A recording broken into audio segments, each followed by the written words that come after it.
Merci Madame la Présidente pour la parole. Madame la Ministre, la Guinée traverse une crise inquiétante depuis le coup d'État du 5 septembre 2021.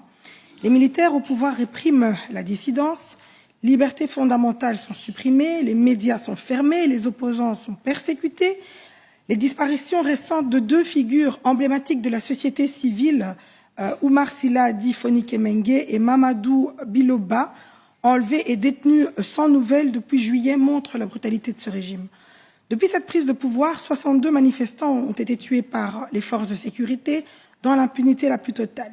Le retour à l'ordre constitutionnel semble repoussé indéfiniment. Nous devons, en tant que défenseurs des droits humains, dénoncer ces abus et exiger des actions concrètes. La Belgique ne peut rester simple spectatrice. Elle doit être un acteur de solidarité internationale. Je vous pose donc ces questions, Madame la Ministre. Quelle position la Belgique adopte-t-elle face aux graves violations des droits humains en Guinée? Quelles initiatives comptez-vous prendre au sein de l'Union européenne ou de l'ONU pour demander la libération immédiate des prisonniers politiques, notamment Fonike Mengue et Mamadou Biloba? La Belgique est-elle prête à soutenir des sanctions ciblées contre les responsables des répressions? Que ferez-vous pour renforcer le soutien aux mouvements sociaux et aux défenseurs des droits humains en Guinée? Envisagez-vous d'intensifier l'aide aux ONG pour documenter les exactions et soutenir les victimes sur le terrain?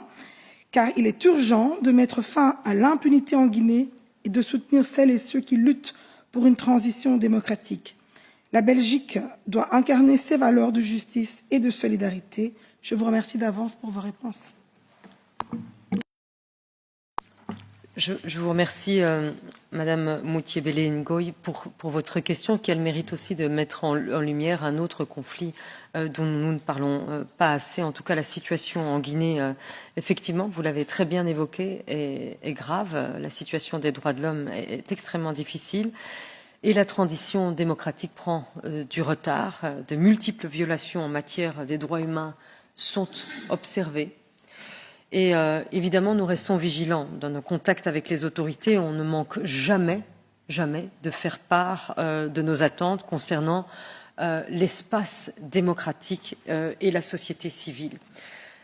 Et je note à cet égard, d'ailleurs, le verdict qui a été rendu le 31 juillet dernier par la justice guinéenne dans le procès des accusés des massacres du 28 septembre 2009 au terme d'un